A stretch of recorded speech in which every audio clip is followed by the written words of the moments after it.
네, 부자들은 경제신문을 읽는다 들어왔습니다. 오늘은 유한타증권 파이낸스허브 강남점 한상혁 과장 만나 뵙겠습니다. 첫 번째 기사 챙겨볼게요. 과장님 나와 계시죠?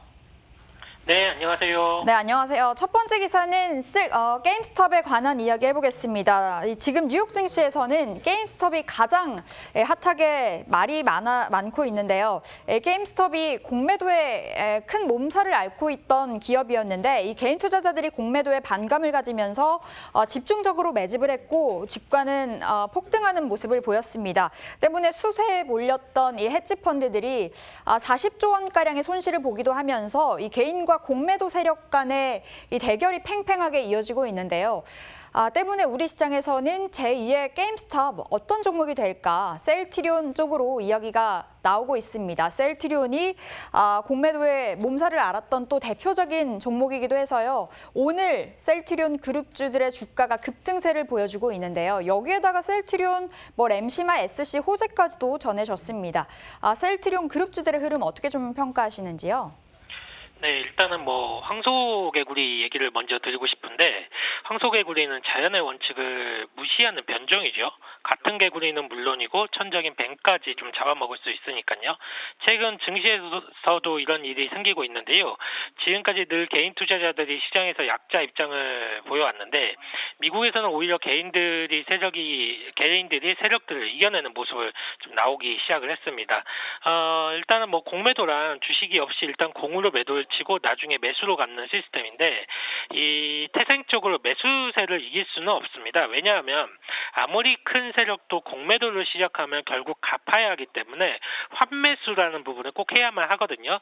즉 공매도의 끝은 매수로 이제 마무리가 되는데, 이 말은 누군가가 유통 물량이 작은 종목을 마구 매수해서 끌어올린다라고 하면 공매도 세력이 이길 수 있는 방법이 없다는 말과 같습니다. 미국의 로빈후드가 황소개구리처럼 잡식성을 가지고 세력들을 지금 잡아먹기 시작을 했는데요. 우리의 상식으로는 절대로 올라가서는 안 되는 주가가 마구 오르다 보니까 밸류에이션이 가능한 헤지펀드라든지 혹은 공매도 전문 업체들은 이를 공매도를 시작을 했습니다. 하지만 황소개구리들로 변한 이제 미국의 개인 투자자들은 절대로 위축되지 않고 일단 밸류에이션이 뭔지 모르고 일단은 계속적으로 매수를 하고 있어요. 그러다 보니까 대형 투자자들이 결코 이길 수 없는 게임인 것이 주식 숫자가 한정적이다 보니까 주가가 탄력을 받기 시작하면 오르는 주가를 막을 방법이 없게 되었습니다. 미국 월가에서도 공매도의 전설로 불리우는 헤지펀드 대표가 무릎을 꿇고 개미군단 관리자에게 도움을 청하는 일이 벌어졌고 일부 헤지펀드는 파산하는 지경까지 벌어지고 있는데요. 문제는 이런 헤지펀드들이 보유하고 있는 멀쩡한 주식들마저 매도가 이어지고 있고 이에 따른 변동성이 커져나가고 있습니다. 국내에서도 이와 관련된 그러니까 공매도를 시달렸던 대표적으로 본다라고 하면 국내에서는 제약바이오 업종이 될 것 같고 그 중에서도 셀트리온이라든지 HLB 이런 종목들이 시장에서 관심을 좀 받고 있는데요.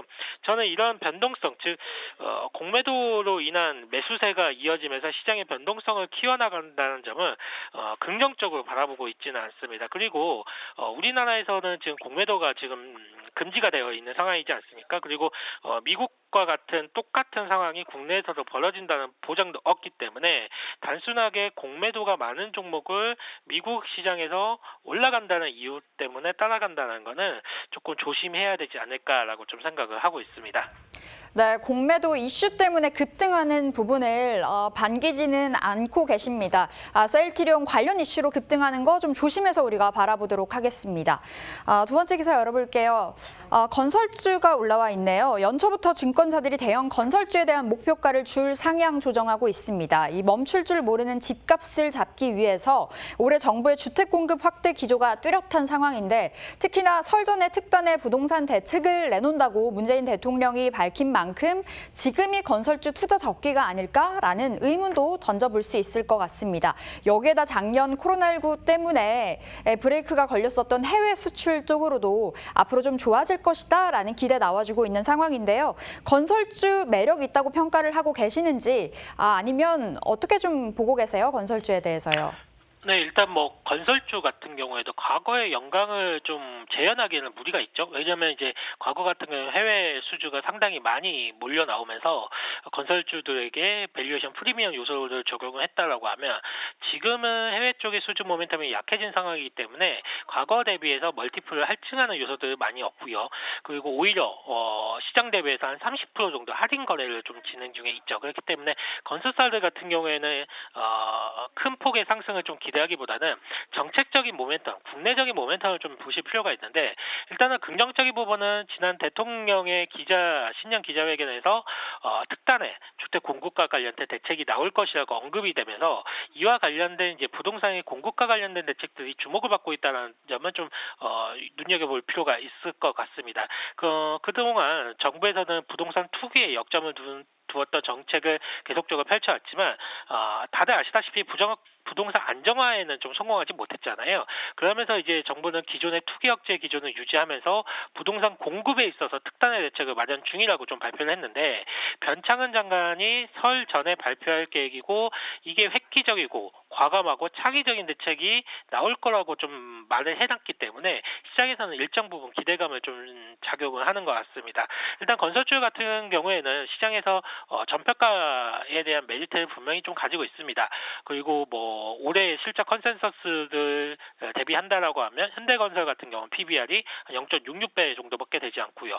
GS건설 같은 경우에도 한 0.7배, 대우건설 같은 경우 0.8배 정도밖에 되지 않기 때문에 시장 코스피에 대비해서는 상당히 저평가 메리트가 있습니다. 그렇기 때문에 가격적인 메리트로는 접근이 충분히 가능하다라고 좀 볼 수가 있고 특별히 좀 눈여겨볼 수 있는 건설사 같은 경우에는 대림산업에서 이제 분할 상장되어 있는 DL-ENC라는 이제 건설주를 한번 보실 필요가 있습니다. DL-ENC 같은 경우는 분할하고 난 다음에 PBR이 0.45배 정도밖에 되지 않기 때문에 다른 여타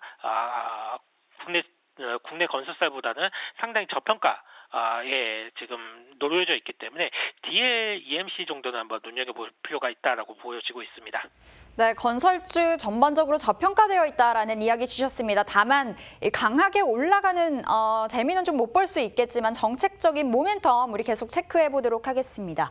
자, 세 번째 기사 효성 첨단 소재인데요. 효성 첨단 소재 투자하신 분들 정말 기분 좋으실 것 같습니다. 요즘 계속해서 52주 신고가를 새롭게 쓰고 있는 종목인데요. 일단 4분기 어닝 서프라이즈를 기록했습니다. 성장 동력으로 점쳐지고 있는 이 탄소 섬유가 수소 경제 대부분의 제품에 필수적으로 들어가기 때문에 앞으로도 이 효성 첨단 소재 좋아질 것이다라는 이야기가 나와주고 있는 거고요. 오늘 아침에 이베스트 투자증권에서 리포트 내놨는데요. 목표가를 37만 5천 원까지 올려 잡았습니다. 기존 24만 원에서요. 효성 첨단 소재 어떻게 바라보고 계세요? 네, 그렇죠. 뭐 정부에서 수소 경제 활성화 정책을 강화하고 있고 수소 관련 소재의 핵심인 탄소 섬유의 중요성이 나날이 좀 증가를 하고 있는데요. 국내에서는 효성 첨단 소재가 유일하게 탄소 섬유를 개발을 진행 중으로 좀 알려져 있습니다. 저 개인적으로 효성 첨단 소재에 대해서는 오래전부터 긍정적인 말씀을 계속 좀 드리고 있었는데요. 성장 동력인 탄소 섬유 같은 경우는 올해 하반기부터 현대차 넥소로에 이제 적용이 기대되고 있고요. 수소 경제의 대부분 제품군에 적용되는 소재이기 때문에 제품의 확장성도 기대되는 부분이 있죠. 거기에 작년 4분기에는 어닝 서프라이즈를 기록을 하면서 실적에 대한 성장성도 붙은 상황인데요. 작년 4분기 영업이익이 이제 367억 원을 기록을 하면서 전분기 대비해서 208% 넘는 증가세를 보였는데 최근 효성 첨단 소재 같은 경우에는 시장의 컨센서스가 매우 급격하게 높아지고 있었거든요. 그런데 이런 높아진 기대치 역시도 크게 상회하는 모습을 보여주었습니다. 비수기적인 요인이라든지 수출주의 부정적인 환율 효과에도 불구하고 타이어 보강제 가동률이 상승하였고 베트남, 스판덱스 플랜트 수익성이 큰 폭으로 개선되었기 때문인데 효성 첨단 소재의 향후 주가 전망도 매우 밝은 편이다라고 할 수가 있겠습니다. 놀라운 실적은 EPS를 상향시키는 요인이 될 거고 탄소 섬유로 대변되는 동사의 성장성은 멀티플을 확장하는 요소가 될 겁니다.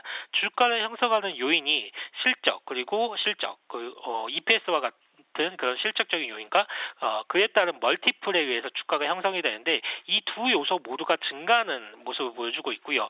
이에 앞으로 수소 경제로의 제품이 추가 확대될 때마다 업사이드가 예상이 되기 때문에 올 한 해 주가 상승폭이 상당히 크게 나올 것으로 좀 기대를 좀 하고 있습니다. 네, 국내 유일 탄소 섬유 기업 효성 첨단 소재 앞으로도 기대가 된다라는 이야기 주셨습니다. 자, 오늘 이렇게 부자들인 경제신문을 읽는다. 유한타증권 파이낸스허브 강남점 한상혁 과장과 함께 봤습니다. 말씀 고맙습니다. 네, 감사합니다.